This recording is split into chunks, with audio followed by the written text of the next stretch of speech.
So with a little bit of movie magic, I've already created my team here for you. Um, Worst case thing that you can do, in my opinion, is just create a really blank, boring team. Always try to dress them up. Don't use the default color. You know, make a team motto. Have an interesting name. Mine are the tutorial teeth fairies.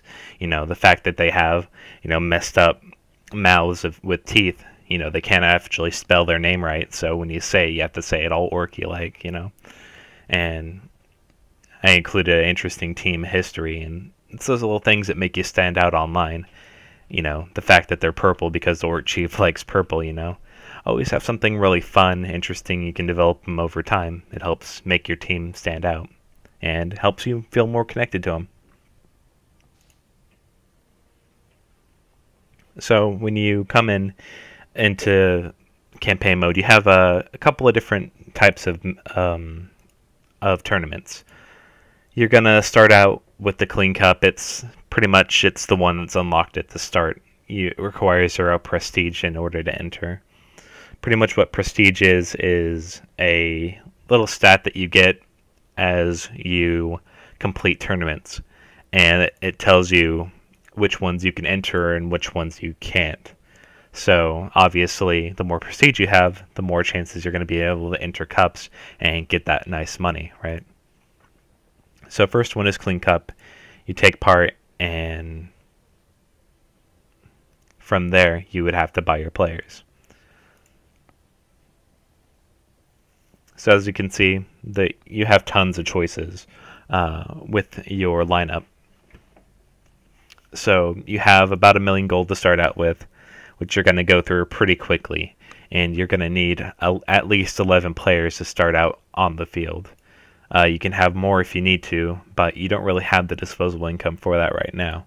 So from here, like I said, you're going to want to employ characters that have a really high bashy kind of attribute to them, so that you can survive the first couple of games and get yourself established, because the teams you're going to be going against are actually leveled up. They do have skills, and it's going to be really rough.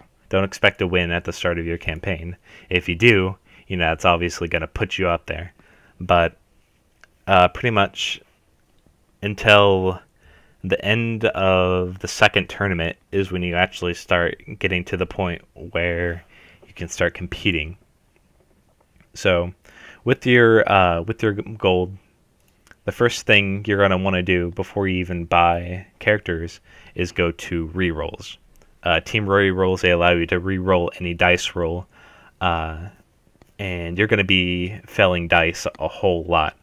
So, for example, if you fail to pick up the ball, a reroll is going to allow you to do that. And the secret is, at the beginning of the game, your rerolls are actually 50% less cheap, or 50% less cost, however you want to say it.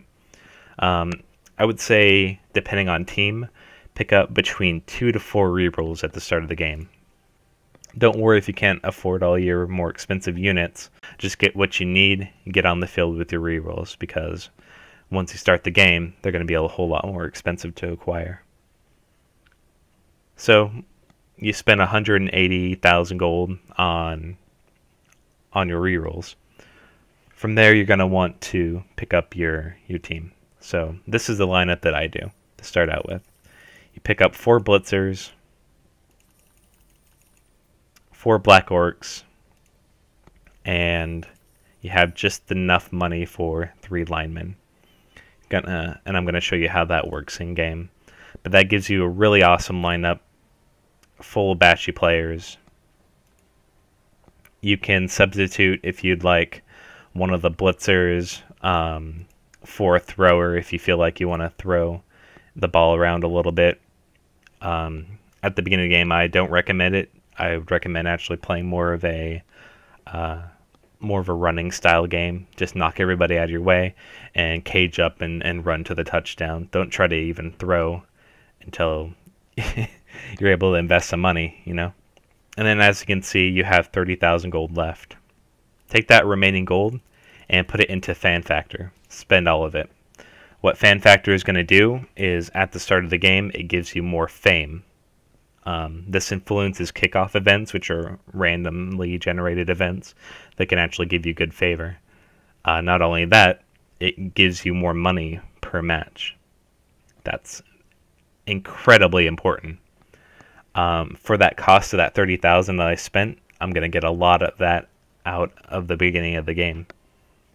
And it's important to note that you do get Fan Factor built up naturally as you play games and get more popular, but that takes a lot longer to occur than getting it built up at the start. Finally, before you start your game, the last thing you're going to need to do is negotiate with a sponsor. You have a couple of different ones, and honestly, they're all the same. They do exactly the same thing. I kind of like to make mine kind of lore appropriate, so the Grin Tooth Orc Equipment is going to be sponsoring me because I'm Orc, obviously.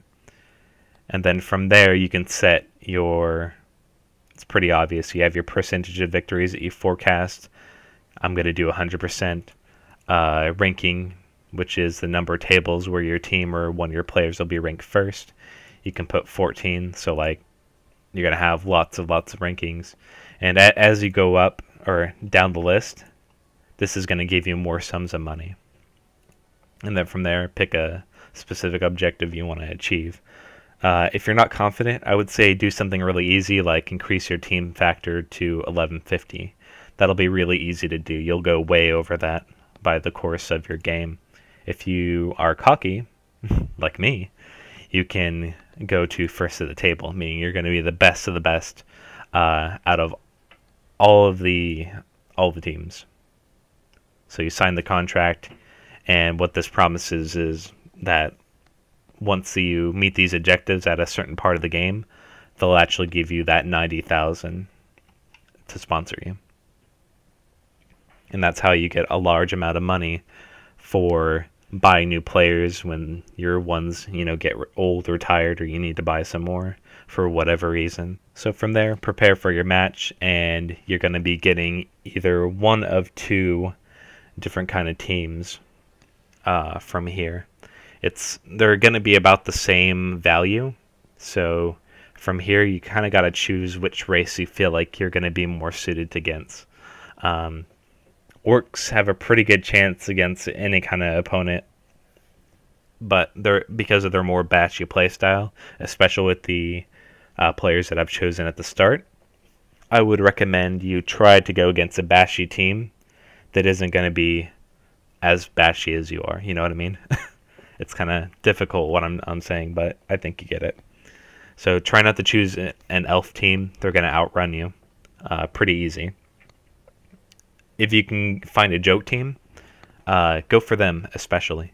So like ogres, goblins, halflings, all these teams are ones that are considered like handicapped. So if you don't know, some of those races that you choose aren't exactly built fairly. It's not balanced, and that's a problem. It's not really a problem. It's a feature. In the lore, they're not as good of a team, and obviously they kind of express that in game. They're still fun to play, just don't expect to have a 50-50 chance of winning. If you're halfling, maybe like a 0.50% chance, So you can see my two opponents are both pretty difficult. They've both won 4 games, drawn 1. I'm pretty screwed here. Out of these two, Nurgle is probably the easier team because Chaos Dwarves are pretty good, especially when they have some skills behind them. And with the 300 value, 1300 value, they do. So I'm going to go against Nurgle. Hopefully their slowness is going to interrupt a lot of their game plans, and I can get through it. Honestly, if it's your first game and you get something like this, I'd actually just remake your campaign because it gets your opponents get random each time, and I would keep remaking it until you can find goblins or halflings and go against them. That's going to help you a whole lot. But you know, I get what I get, and it's part of the luck of the draw. So, from here, you have training. And you can take any one of your teammates and give them a skill, or give them a point in either movement, strength, agility, or armor value. I'll talk about what these stats actually do in the next part of my video. From here, we're going to go to strength, because obviously we're bashy. Go to violent, heavy. This influences on the bottom the bar gauge. Pretty much what the objective is try to get it as high as possible without going all the way over. If you go all the way over, your character can't participate in a match. And at best, you have a 35% chance of going up there. So I try to hit it about the middle, because it's going to go so quickly with the heavy and violent rankings of training. So just try to hit it around the middle if you can. We'll see what I do.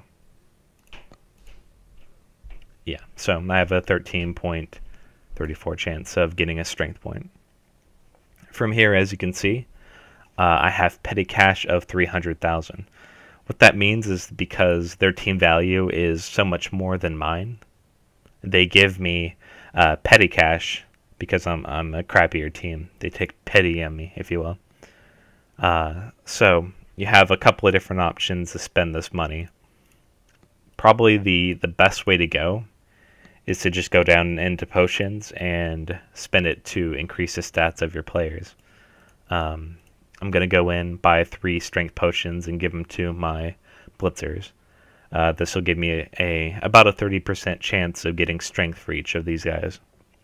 You wouldn't do it for the black orcs because they already have a 4 strength. From here, we still have some remaining money, so we're going to spend it all on agility. Once again, give them to the blitz players, because they're pretty much going to be our ball carriers for the first game. So if they get a point in agility, that's going to help a ton. Okay, so as you can see here, we actually got all 3 agilities, which is pretty incredible. And one of our players also got strength. So, Mortrek, you are going to be our ball carrier for today. So from here, I'm going to be ending this first part. Stay tuned for part 2, where I actually get into our first match and show you what to do. Stay tuned.